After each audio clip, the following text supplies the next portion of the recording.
Hello there, Sarah from 17 once again. This is my Ys VIII Lacrimosa of Dana Inferno walkthrough. I can't think of any more Danas, guys. I only know Dana from Ghostbusters and Dana White. That's like all the Danas I know. Do you guys have any other good Danas? I should have googled this. I'm a disgrace to my own walkthrough. But this is the Hermit of the Silent Forest Clarion video. We've just got the grip gloves that let us climb these vines. Fun fact, if you don't want to adhere to the rules of the game, you can infinitely jump in this game by using a character switch exploit that enables you to climb those vine walls without getting the gloves. There are plenty of speedruns for this game that show you how to do it, but I just don't really think that using glitches and things like that in a walkthrough is a good idea, so you won't see me do any of that stuff. This section coming up is really cruel though. I'm not a fan of this particular part of the forest. I think it's really douchey. So this beginning area is not too bad. It's when they introduce the testicles and the bees. Even though technically they're nests and wasps, but you understand what I mean. So there is it's kind of a roadblock mechanic in this game that is these unkillable spiky conker testes that release wasps every time you attack them, and the wasps are super aggressive, super dangerous, and do a lot of damage. And they put them in the most awkward platforming places where you have to jump, and the amount of times that the wasp will catch you in a jump with an attack and do like 1,000 damage is crazy. They're really high damage, they're really high nuisance. It just doesn't complement this part of the game, and I'm going to be saving a lot on this sequence, and I recommend you do the same. But did you notice how when I went into a new boundary just then it said autosave? The game doesn't always autosave every time you cross a boundary. So did you notice just then when we went back in, it didn't autosave? It only does it, I think, the first time you load an area like that. If you repeat the area, it doesn't do it the same. So you'll have to manually save to compensate for this. You're also going to see me skipping a lot of these enemies too. And the reason is, we're now a higher level than them, so I'm not going to be developing my skills. And there's so much combat in this game anyway, that I don't want to get too burnt out with it too quickly. Because in a lot of walkthroughs for JRPGs, you generally find that they skip the random battles because it can get quite tedious. Like, I would love to fight this crab again because I actually need his drop, but the problem here is there's so many other enemies that are with him, and it can get really bad because you have to hit the crab a lot. Like, I think you have to hit the crab almost as much as you hit the boss. But just excuse the tiny crabs, and excuse the Rapleons, or whatever they're called. They're an invisible creature that comes out of nowhere, and they only make reference to it in this part of the game, and then you don't really see them ever again. But do you see how he just came out of a cloak? I think the reason for this is to give justification for what a boss is going to do in a short while. But other than that, they really don't do much with this. It's kind of an interesting novelty that turns up, and there's a lot of novelties in this game that kind of turn up and then don't really get used much. Which, maybe that's the charm of the series, I'm not too sure. I am quite new to Ys, in the grand scheme of things. This is the first one I've actually beat. I did play Oath in Galbana. Or Galbana, I don't know how you say that. And I have played a little bit of another one, but that was about it. But when you come through here, the game is going to introduce you to the raid system. Do you notice how in the top right hand corner there is a symbol that's red with a flag on it? This is a mandatory raid as well. I'm not going to be featuring the raids in the walkthrough except for this first one, because I just don't really see a point in them. They're really fun, don't get me wrong, I'm not going to slag them off or anything. I think they're really, really cool.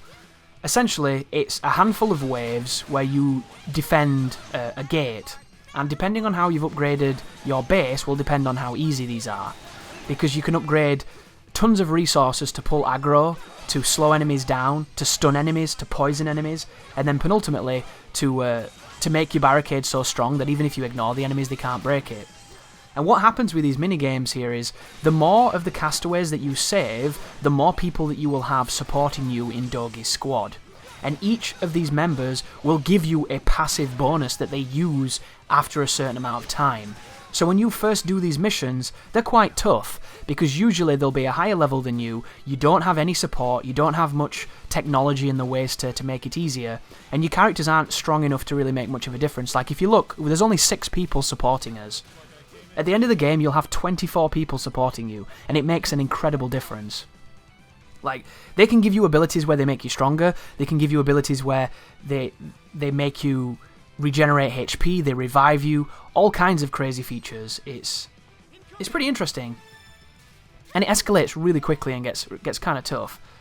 But right now, each of these waves has to be done on one attempt. So if you fail, you go back to the beginning of the raid. You have to do each of the waves in a row. And the biggest problem with doing these, in my opinion, is because there are so many different items that are competing for aggro, it's really difficult to manipulate and control the enemies. The enemies will go to the lures way more than they go for you, and by trying to attack the lure, they can accidentally hurt you. And it leads to moments where, if you've ever played Ninja Gaiden Sigma 2's co-op, or Ninja Gaiden 3's co-op, where two people in an action game pulling aggro just makes the AI do really weird things. And it's the same here. But the one area to salvage this is you can repeat these as many times as you want, and you get really, really good items for them. So do not avoid these just because I'm not covering them in the walkthrough. Feel free to do them because you get really, really good gear for doing them. And I am going to do them, I'm just not going to feature them. If you're finding them difficult, don't worry guys. Dogi is here to help. So every so often, you will hear, "I'm joining the fight!" or something like that. Dogi turns up and does a move that's 10 times more powerful than anything you can do. And as long as you upgrade your barricade so that they can't kill it very quickly, you can kite this area, attacking nothing, being very defensive, letting your base do the job, and then Dogi turns up and kills everything. So if you're finding yourself having a tough time, you don't have the strength or you keep getting killed, play super defensive and just let Dogi keep coming in and killing people. But if you notice, you have to wait for Paro's circle to fill, then Kiergaard's circle, then Alison's circle, then Dogi, so it can take a while. But you are not going to S-rank these encounters on your first attempt, it just doesn't seem to be able to be done. And of course there's probably footage of somebody doing it somewhere now, I've said that, but I don't think you have the resources to get enough points. Because I've managed to do every wave on this particular one, getting all the bonuses, every single bonus, every single wave, and I still didn't have enough for the S-rank. So I think you just need more people fundamentally. Or you need to be a much higher level. But I'm not going to grind for these.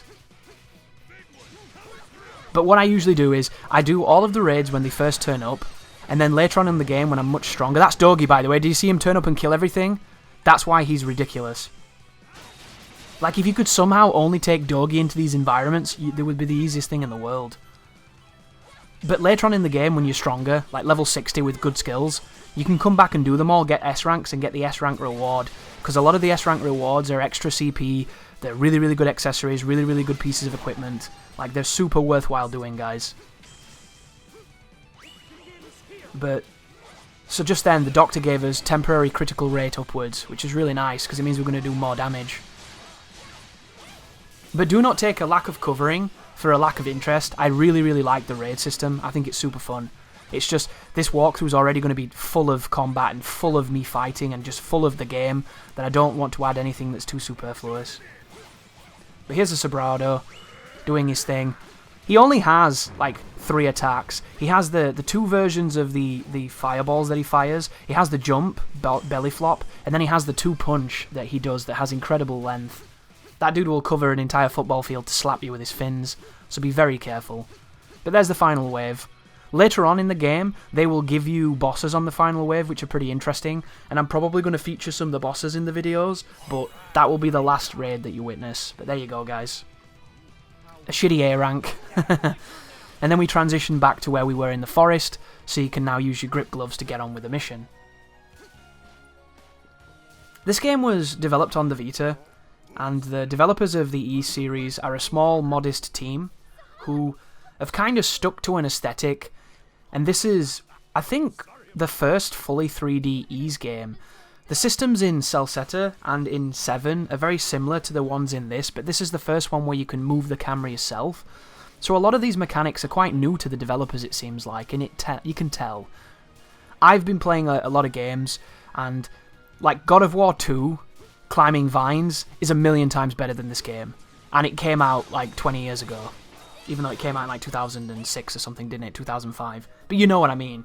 Some of the vine climbing mechanics and the way they feel like shit. And you can fall off them, you can jump off them by accident. You can also get hit while on them. They're kind of a frustration fest. So, biggest piece of advice I can give you if you've ever had a problem with the vines, save before you get on them. That way, if anything stupid happens, you can simply reload. And I recommend doing it, guys, because it saves a lot of time if you get fucked. On my first playthrough, I was so nervous on the vines that I never jumped. I just moved slowly, because every time I jumped, my character jumped off them and didn't grab them, and I fell into a pit and fought a ton of enemies and died. Like, it got really, really, really frustrating. So, if you've ever had problems with the way that the climbing works, don't feel alone. I know several people will feel the same. There'll be somebody that thinks it's perfect, because there always is, but I do not think that. Here is a shortcut anyhow. It's a really good idea to push this, because it's going to enable you to explore this environment, and I recommend you do so because you can find some cool stuff. I'm going to explore it a little bit, but nothing too crazy. And another reason why having a good memory of this area is useful is that when you come back at night time, you have to traverse it as if it was the first time. So you have to reset all the shortcuts. And the path that I choose to get glow rocks involves the shortcuts, so it's a good thing to use. But these are an interesting enemy. They have generally 2 attacks. At distance, they will spit an orb at you, which you can then block and kill them with. And then when you get close to them, they do a spinning attack. The principle of the flash guard and the flash move is the moment something is about to touch you, you either press dodge or you press guard, and then you'll get it. One of the more, you could say it's slightly higher level features of flash guard and flash move, even though it really isn't, it's actually much easier, is the ability to activate both flash move and flash guard again while you are protected by the iframes. And this is going to lead you to prolonging flash guard and renewing it inside of a flash guard. So it's kind of like flashception. And it's super easy to do, it's super broken, and it's super powerful. And the idea is, guys, if you block a move that has many active frames on it, you can then attack the boss while the move is still happening, and if you've slowed time down, it'll happen for even longer. And then after you've done a bunch of hits, and your meter starts going down, you can block again, and then get a second flash guard off of the same move you originally flash guarded with. And the way it works is really simple. If you press flash guard or evade when your hitbox is on the hurt box, when your hurt box is on a hitbox, it will give it you. So if a boss fires a ton of balls at you, and you flash guard the first ball and flash move, and you get both of them, and it's slow motion, and there's the balls all suspended, not moving, you can beat the boss up until you're at the tiniest bit of bar left, and then run back to the ball, stand on it, take no damage because you're invincible, guard it again, refresh your guard meter, and then dodge off of it, refresh your movement meter, and have another slow motion crit fest. And that's going to be so powerful later on, guys. It's going to make bosses that would conventionally be very difficult really easy, because you're going to exploit the fact that they have these huge moves that linger. And if they linger, all it is free damage. Because the cool thing about flash guard is you can do it while you're attacking. So if you use normal attacks and you press trigger during you press flash guard wherever your flash guard is during a normal attack, you will see the guard animation happen while you're doing another action. You do not have to be in a neutral state. The only thing to bear in mind is certain moves have recovery on them, and you cannot use it during recovery. So if you try to do it after you stab the ground, in the animation of Adol pulling the blade out of the ground, you can't do it then. There's like a couple of frames where it won't let you do it, and you'll generally trade hits. And then if you use a skill, during a skill, there's a window in that skill where you cannot do it either. So you only ever want to spam skills when you have a full flash guard meter. When your flash guard meter stops, go back into normal attacks. But here is the technique where you can get a ton of hits on this guy, but it didn't work because I ended up doing a bum slam and then getting knocked off. But I'm going to show you that at the end of the video to give you more of an example of what I was doing. But this boss is really hard. So in his second phase, he summons a bunch of dudes that can be really annoying, but I'm going to ignore them.